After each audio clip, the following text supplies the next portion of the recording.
자, 지금 오늘 의제는 뭐 큼지막한 그 두 개만 좀 짧게, 네. 큼지막한데 짧게 다룰 수밖에 없는 시간적 여유가 있네요. 자, 한미 정상회담에 일단 결과가 나왔고요. 전반적으로 한번 보죠. 일단 발표된 전문은 일단 제쳐두고 분위기는 일단 좋았던 걸로 보여요. 네, 뭐 트럼프 자신이 뭐 그레이트 케미스트리 이렇게 표현을 했고 매번 지금 정상들과의 만남에서 흥미거리로 이렇게 관전 포인트가 됐던 악수도 네. 그냥 무난하게 넘어갔고 그다음에 상당히 잘 안 보이는 장소까지도 뭐 안내를 했고 보통 2박 이상 허용하지 않는 뭐 블레어 하우스에서 3일을 이제 묵게 됐고 뭐 이런 등등을 보면 뭐 전반적인 분위기 이것은 뭐 양쪽 다 괜찮게 평가를 하는 그런 상황이 된 거죠. 심지어 트럼프 대통령이 선장난 같은 걸로 이렇게 문재인 대통령 이야기할 때 하트를 그려주거나 뭔가 돌출 행동이긴 한데 매우 기분이 좋았던 모양이에요.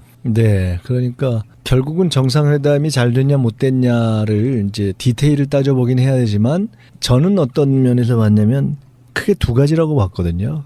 관계 설정, 그다음에 우리 한반도의 문제에 있어서의 대한민국의 역할. 그러니까 두 가지 정리하면 나머지는 뭐 사드든 북핵이든 뭐 경제 문제든 그 강론에 해당하는 거기 때문에 첫 단추가 중요한데 그것이 일단 분위기가 뭐 서로 좋게 끝나면 사실은 성공이라고 봐야 되거든요. 요거는 이렇게 분석할 수 있을 것 같아요. 트럼프도 문재인 대통령 통해서 얻어내고 싶었던 게 있었다 일단. 아 물론 당연히. 그거고 저희들이 3주 정도 전에 방송에서 그런 얘기 했거든요. 사드는 논의를 안 할 것이다.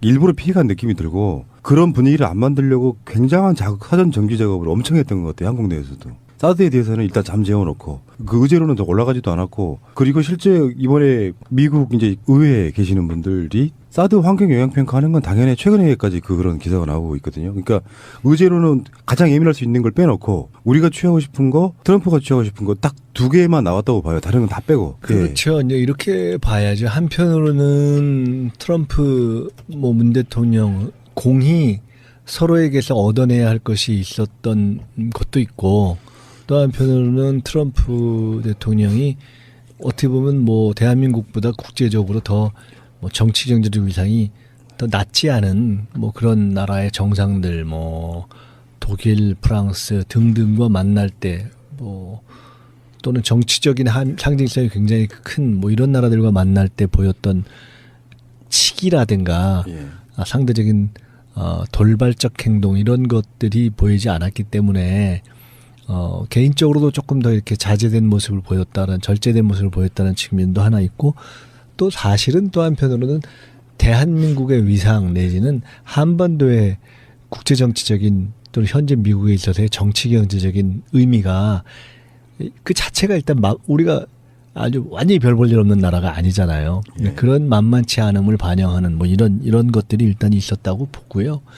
각각을 쪼개서 이제 들어가 본다면은 이제 하나하나 들어가 봐야 되겠지만 사드 문제만 그러니까 저는 사전에 어땠는가, 현장이 어땠는가, 그다음에 실제 마지막 공동선언으로 표현되는 마무리가 어땠는가 이제 이렇게 쪼개 볼 수 있고 이제 다만 전제해야 될 것은 실제 현장에서 당사자들만이 느낄 수 있는 감과 그렇죠. 아직은 다 확인되지 않은 당사자들이 실제 나눈 대화의 어떤 뉘앙스라든가 그런 어떤 이면 이런 것은 사실은 당사자들이 가장 정확히 판단할 수 있고 또 아직 100% 이렇게 다 드러나고 귀국 보고가 된 것이 아니어서 사실은 더 확인을 해봐야 되고 이렇게 나온 것 같고 추측을 해야 하지만 하여간 비교적 좋다고 보고요. 그중에 이제 우선 사전부터 들어가면 다만 사드 문제는 지금 말씀하셨지만 한편으로는 의제가 안 됐다는 면도 일단 사드 문제에 대해서 이제 비판적인 우리 국내적 시각에서 보면 뭐 그렇게 볼 수도 있지만 또 한편으로는 어찌 보면 이 문제는 사전에 이러저러한 간접적인 입장 표명을 통해서 이미 핵심 쟁점이 정리됐다고 볼 수도 그렇죠. 있는 거죠. 우리가 그러니까 국내법의 문제는 국내법으로 풀고 근데 큰 틀 자체를 우리가 완전히 틀자는 건 아니다라는 시그널을 던진 것이어서 그것에 대해서는 미국으로서도 굳이 다시 뭐 심각하게 올려서 그걸 갖고 계속 시간을 끌면서 테이블에 올릴 조금 줄어드는 것이 아니었는가. 이제 이런 것은 반면에서 보면 사실 중국의 입장에서 보면 조금 비교적 아쉽게 생각할 수 있는 그렇게 볼 수 있는 포인트일 수도 있죠. 어쨌든 사드 문제는 그래서 트럼프 자신이 실제로는 국제 정치 내지는 그런 사드적 접근보다는 지금까지 다른 경우에서 다 실제로 경제나 돈과 관련된 접근을 주로 했기 때문에 그런 본인의 관심과 이해관계와도 결합돼서 하여간 비교적 사실상 본 의제로 안 다뤄진 거죠. 예. 예상됐던 측면이라고 생각하는데 그중에 그래도 전시작전 통제권, 조속 전환 이건 원래 이제 노무현 대통령 끝나고 나서 이명박 정권 때 한번 받으려고 했던 부분을 두 차례 연기한 거거든요. 이명박이 한 번, 박근혜가 한 번. 요거는 전시작전 통제권은 조만간 문재인 정권 내에 돌아올 가능성이 높아 보이는 것이고요. 실질적으로 트럼프가 요구하는 것은 사실은 FTA를 개정하자 이런 게 가장 센 것 같고요. 나머지는 문재인 대통령 입장에서 트럼프에게 북핵 문제에 대해서 좀 전향적인 자세를 가져달라. 트럼프는 알았다. 요거 아니겠습니까? 그러니까 전체적으로 보면 아까 말씀드린 것처럼 실제 현장에서의 분위기를 이제 듣고 판단하자. 이걸 전제로 해놓고 본다면 사전에 이제 적절한 주고받음을 통해서 사드 문제는 본 테이블에서는 어느 정도 조금 비껴갔다는 것을 놓고 볼 때 큰 관계를 비교 좋은 분위기에서 이렇게 쭉 짚어보고 포괄적인 합의를 하고 대한민국의 역할을 일정하게 확보받는다라는 그런 목표라는 점에서는 이게 상당히 성공적인 것일 수 있겠다라고 보여지는 것이 그 아까 말씀처럼 트럼프 자신이 그레이트 케미스트리라고 표현하면서 상호 관계 이후에 계속 갈 수 있는 틀을 놓은 것이 있고요. 그다음에 트럼프 대통령이 뭐 이런 FTA나 방위비용 관련한 이슈를 좀 적극적으로 제기한다라고 하고 또 실제로 정상회담 들어가기 직전에 제기했음에도 불구하고 그것은 그렇다 치고 마지막에 다 끝난 뒤에 뭐 약간 시간이 걸려서 이게 뭐냐라는 그런 뭐 의문을 자아내기도 했지만 결론으로서 합의된 공동성명, 발표된 공동성명을 보면 저는 큰 틀에서 보면 우리의 외교적 전략에서의 입장이 상당히 반영된 것들이 전 대목이 눈에 많이 띄더라고요. 예를 들어 지금 말씀하신 거 별로 예측을 안 했던 가령 조건에 기초한 한국군으로의 전작권 전원이 조속히 가능하도록 이걸 뭐 영어로는 이렇게 썼더라고요. 그러니까 뭐 Transfer of Wartime Operational Control을 expeditiously, 그러니까 굉장히 신속하다는 표현을 쓴 거잖아요. 이거 별로 그렇게 예상 많이 안 한 건데 이것은 다만 그 신속한에다가 또 뭐가 붙어 있냐면 conditions based라는 말이 붙어 있단 말이에요. 조건이 맞는 한에서. 그러니까 이건 어떻게 보면은 한국과 미국이 양쪽이 자기들이 하고 싶은 얘기를 하면서 피해갈 대목을 하나씩 다 정확하게 외교적인 언어로 건 거예요. 그러니까 이게 이런 시간이 거는 게 아주 미묘한 단어 하나의 선택에서 시간을 거는 거잖아요. 그러니까 신속하게라는 말에서 우리는 신속한 또는 전작권 전환 문제를 주권의 문제로 바라보는 입장을 살렸고 미국은 컨디션즈 베이스드라는 말을 놓으면서 그것에 시간 조정을 할 수 있고 동시에 국내적으로도 우리가 이걸 뭐 당장 꼭 하루아침에 하려는 것은 아니다라고 이렇게 단계 조정할 수 있는 것이 있었죠. 그런가 하면 그 뒤에 이제 대북 정책에 대한 것에 있어서도 한반도 비핵화라는 공동의 목표를 달성하는데 여기에 중요한 게 있어요. In a peaceful manner.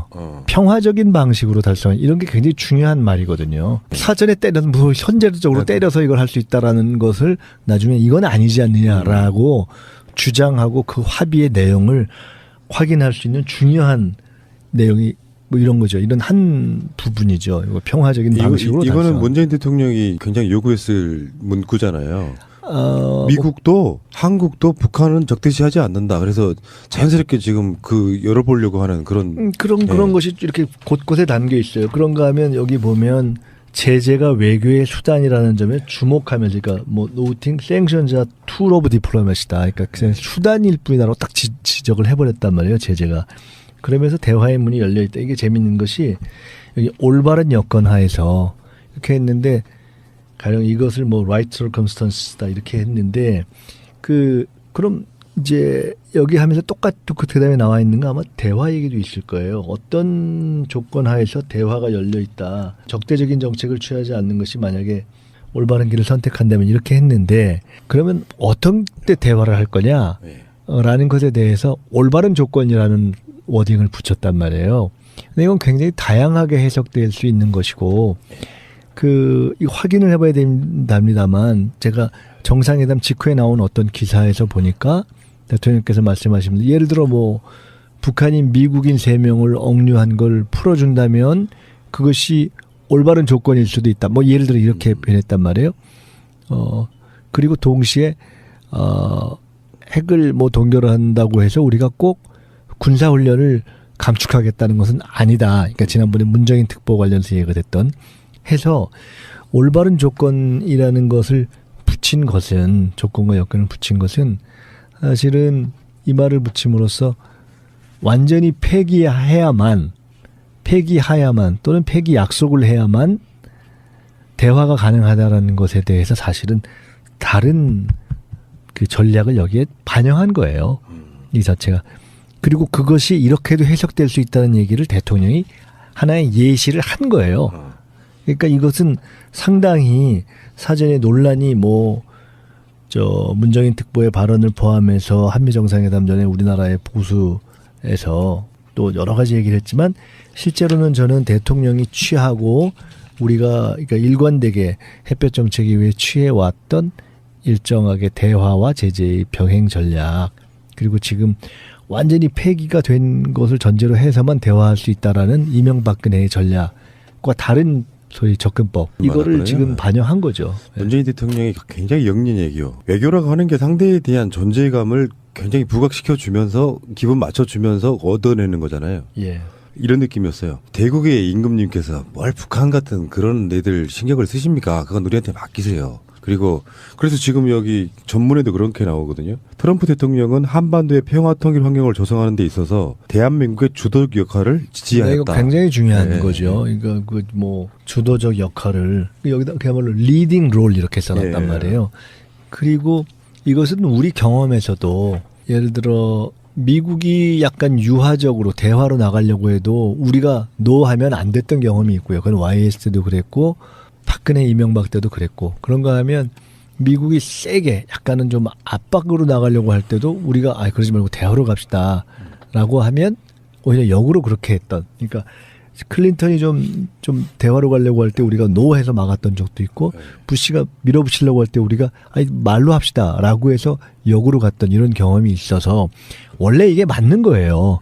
한반도 정책은 우리가 일정한 방향을 가지고 정보를 가지고 채널을 가지고 풀어가면 결국은 한국의 주도권을 갖고 갈 수밖에 없다라는 것이 논리적으로도 맞고 외교적 명분으로 맞고 역사적으로 검증이 이미 된 반대 이게 최근에 이명박근혜 거치면서 이 보수 정권에서 다 그 외교적 주도성도 잃고 실리도 잃고 했던 것이 문제인 거죠. 근데 이거를 찾아오는 것이 어떻게 보면 가장 중요한 그러니까 이것이 당장 말로 하나만 되는 건 아니지만 말로라도 그리고 말부터 이런 것들을 명료하게 하는 것이 굉장히 중요하잖아요. 그래서 전 이런 점들을 포함해서 아까 말씀드리고 지적했던 것들을 놓고 보면 큰 틀에서는 저는 상당히 선방이라는 표현보다도 더 전략적인 목표점들을 잘 찍어낸 그러한 정상회담이었을 것으로 확인될 가능성이 높다. 그런데다가 이제 저쪽에서 공세가 나온 소위 한미 무역 관계 이런 부분도 표현을 놓고 보면 얼마든지 해석의 여지가 있고 실제로 해나갈 수 있는 그렇게 정도에서 방어를 했기 때문에 재협상을 한다라고 딱 확정해 준 것도 아니고 그게 저는 비교적 선방했다고 봐요. 지금 그래서 이 결과에 가장 좀 찜찜해하고 있을 사람이 아베 총리라고 보는데 이제 이렇게 먼저 만나고 며칠 후에 G20에서 한미일 정상회담을 다시 한다고 하잖아요. 네. 먼저 입을 맞추고 있는 상태이기 때문에 한미 FTA 부분에 있어서 우리의 손해보다 미국의 손해가 큰가 봐요. 근데 이렇죠. 제가 얼마 전에 미 상공회의소에서 그러니까 국내에 있는 주한 미 상공회의소와 전경련이 주최한 제1회 한미 정책 포럼에 갔었어요. 그러니까 초대를 안 했는데 그냥 갔었어요. 제가 좀 그 주제가 어떻게 진행되는지 보려고. 사실은 제가 민주연구원을 암참이라고 불러요. 그걸 그러니까 약자로 미 상공회의소 거기에 가맹단체 내지 협조단체 중에 하나로 가입시켰어요. 제가 이번에 연구원 대리 그거에 대해서 연구원 내에서 이게 정당 연구원이 이렇게 하는 것이 맞습니까? 라고 했는데 제가 이건 한미 관계를 꼭 생각해서라기보다도 다양한 싱크탱크들과의 교류를 확대하는 차원에서 그쪽과도 좀 자료제 이렇게 공유를 하는데 좋겠다 싶어서 회원 들어갔는데 큰 돈 드는 것도 아니고 해서 그렇게 했는데 이제 그때 가서 제가 그때 세미나를 보면서 언론에도 일부 나왔지만 실제로 기계적인 수치로 따져보면 한미 FTA 이후에 실제로 한미 간 무역의 수지라는 점에서 보면 미국이 우리는 흑자고 그쪽은 적자다. 그래서 역조다. 이렇게 하면서 그 불만을 표시할 수 있는 것이 있는 게 사실이죠. 네. 그래서 그에 대해서 예를 들어 그때 국내에 와 있는 저 한미 상공회의소 멤버들이나 미국의 입장을 이렇게 더 편향되게 대변하는 입장에서는 그 기계적 균형을 맞춰줘야 되는 것이 아니냐. 이번에 가서도 그렇게 해야 된다라고 주장하는 것이 있었어요. 그렇긴 한데, 근데 실제로는 꼭 그건 그렇게 볼 일은 아니죠. 왜냐하면 한미 FTA가 없었다 해도 무역 수지는 저 미국이 계속 적자일 수가 있는 거예요. 그러니까 한미 FTA가 없었을 경우와 있었을 경우에 미국 측에서의 적자가 더 늘어나냐 아니냐를 따져봐야 되는 것이 논리적으로 맞고, 그러니까 예. 지금 현재 적자냐 흑자냐를 따지는 것이 아니라 맞고, 그렇게 아니 각자 무슨 다른 특별히 억지로 맞춰주는 수지가 아닌데 예.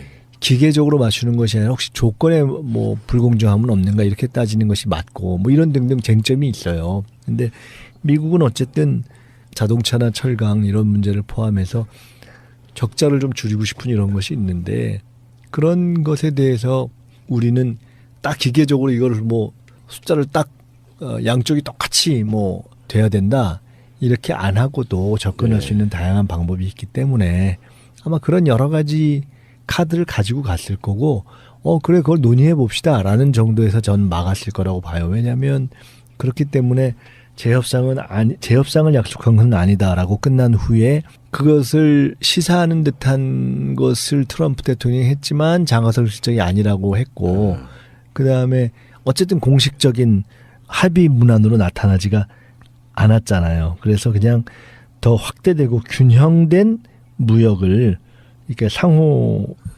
공정한 뭐 조치와 상호 이익을 높이는 방향으로 하자라는 정도로 이 또한 상당히 원칙적이고 포괄적인 틀에서 정리된 거거든요. 뭐 이거는 이제 서로 협상하는 거죠, 뭐. 여기는 트럼프가 노렸던 건 두 가지 같아요. 자기가 당선되는 국민들이 자기한테 원하는 거. 트럼프는 계속해서 이제 그걸 국가 이익을 좀 이야기하는데 한미 FTA를 이야기하면 되게 많이 꼬일 것 같으니까 일단 전제만 세워놓고, 사실은 기업인들의 투자가 더 목적이었을 수도 있어요. 그것도 있고 실제로 이제 뭐 지금 다른 나라와 사전에 했던 경우를 보면은 뭐 그 트위터 이걸 통해서 지금 어디가 우리나라에 들어와서 공장을 짓기로 했습니다. 뭐 이렇게 해서 그냥 꼼짝 못하게 짓게 한다든가 기정사실로 한다든가 뭐 그런 거 있잖아요. 그러니까 자기가 원하는 일종의 사업가로서 딱 바라는 게 있는 거고, 그것에 초점을 맞춘 걸 하겠죠. 예. 그 외에도 지금 뭐 IS에 대한 문제라든지 지금 이라크, 시리아, 나머지는 뭐 이제 뭐 그런 등등 예. 이제 비교적 이제 나머지는 포괄적인 공자 말씀, 그러니까 좋은 얘기들. 동맹으로서 우리는 연인 관계랑 비슷한 거 아니겠습니까? 몇 년 지나고 나면 또 서로 좋아하는 감정이 잊혀졌으니 다시 한번 만나가지고 또 우리는 서로 사귀는 사이야 이렇게 이야기해야 되는 그런 부분 같고요. 자, 나머지 이제 시간들이 아마 나오면서 이런 전문 하나가 나오면은 이거 해석이 며칠 가잖아요 지금. 그럼요. 네, 언론들이 그 이야기는 그때 다시 좀 더 해보도록. 이미 핵심 쟁점이 정리됐다고 볼 수도 그렇죠. 있는 예. 거죠. 우리가 그러니까 국내법의 문제는 국내법으로 풀고, 근데 큰 틀 자체를 우리가 완전히 틀자는 건 아니다라는 시그널을 던진 것이어서 그것에 대해서는 미국으로서도 굳이 다시 뭐 심각하게 올려서 그걸 갖고 계속 시간을 끌면서 테이블에 올릴 조금 줄어드는 것이 아니었는가. 이제 예. 이런 것은 반면에서 보면 사실 중국의 입장에서 보면 조금 비교적 아쉽게 생각할 수 있는, 그렇게 볼 수 있는 포인트일 수도 있죠. 어쨌든 사드 문제는 그래서 트럼프 자신이 실제로는 국제 정치 내지는 그런 사드적 접근보다는 지금까지 다른 경우에서 다 실제로 경제나 돈과 관련된 접근을 주로 했기 때문에 그런 본인의 관심과 이해관계와도 결합돼서 하여간 비교적 사실상 본 의제로 안 다뤄진 거죠. 예. 예상됐던 측면이라고 생각하는데 그중에 그래도 전시작전 통제권, 조속 전환, 이건 원래 이제 노무현 대통령 끝나고 나서 이명박 정권 때 한번 받으려고 했던 부분을 자, 지금 오늘 의제는 뭐 큼지막한 그 두 개만 좀 짧게, 네. 큼지막한데 짧게 다룰 수밖에 없는 시간적 여유가 있네요. 자, 한미 정상회담에 일단 결과가 나왔고요. 전반적으로 한번 보죠. 일단 발표된 전문은 일단 제쳐두고 분위기는 일단 좋았던 걸로 보여요. 네, 뭐 트럼프 자신이 뭐 그레이트 케미스트리 이렇게 표현을 했고 매번 지금 정상들과의 만남에서 흥미거리로 이렇게 관전 포인트가 됐던 악수도 네.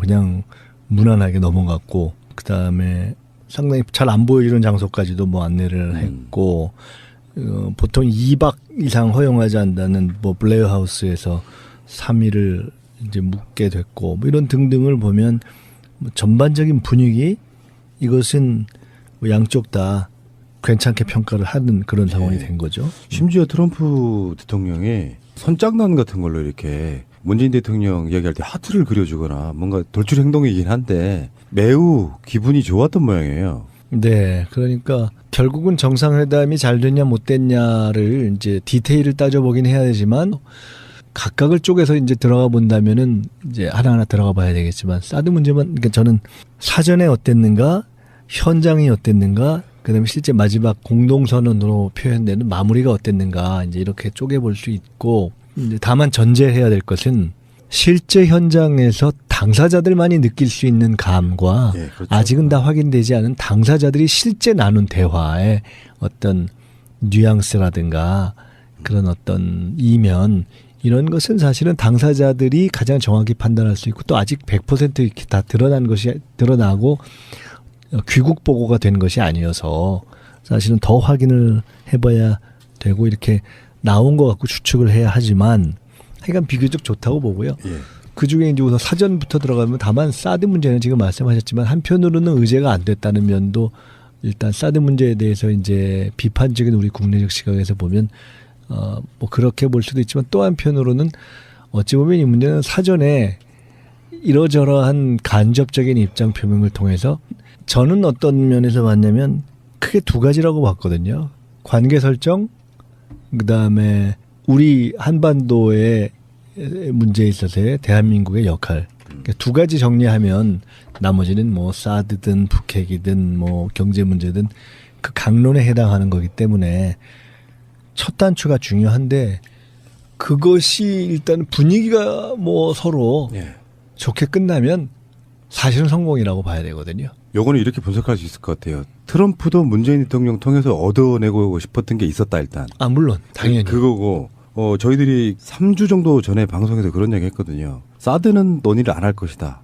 일부러 피해간 느낌이 들고 그런 분위기를 안 만들려고 굉장한 사전 정기 작업을 엄청 했던 것 같아요. 한국 내에서도. 사드에 대해서는 일단 잠재워놓고 그 의제로는 더 올라가지도 않았고 그리고 실제 이번에 미국 이제 의회에 계시는 분들이 사드 환경 영향 평가하는 건 당연히 최근에까지 그런 기사가 나오고 있거든요. 그러니까 의제로는 가장 예민할 수 있는 걸 빼놓고 우리가 취하고 싶은 거, 트럼프가 취하고 싶은 거 딱 두 개만 나왔다고 봐요. 다른 건 다 빼고. 그렇죠. 이제 이렇게 봐야죠. 한편으로는 트럼프 뭐 문 대통령 공히 서로에게서 얻어내야 할 것이 있었던 것도 있고 또 한편으로는 트럼프 대통령이 어떻게 보면 뭐 대한민국보다 국제적으로 더 뭐 정치 경제적 위상이 더 낮지 않은 뭐 그런 나라의 정상들 뭐 독일, 프랑스 등등과 만날 때 뭐 또는 정치적인 상징성이 굉장히 큰 뭐 이런 나라들과 만날 때 보였던 치기라든가 예. 상대적인 돌발적 행동 이런 것들이 보이지 않았기 때문에 개인적으로도 조금 더 이렇게 자제된 모습을 보였다는 절제된 모습을 보였다는 측면도 하나 있고 또 사실은 또 한편으로는 대한민국의 위상 내지는 한반도의 국제정치적인 또는 현재 미국에 있어서의 정치 경제적인 의미가 그 자체가 일단 우리가 아주 완전히 별 볼 일 없는 나라가 아니잖아요. 예. 그런 만만치 않음을 반영하는 뭐 이런 것들이 일단 있었다고 보고요.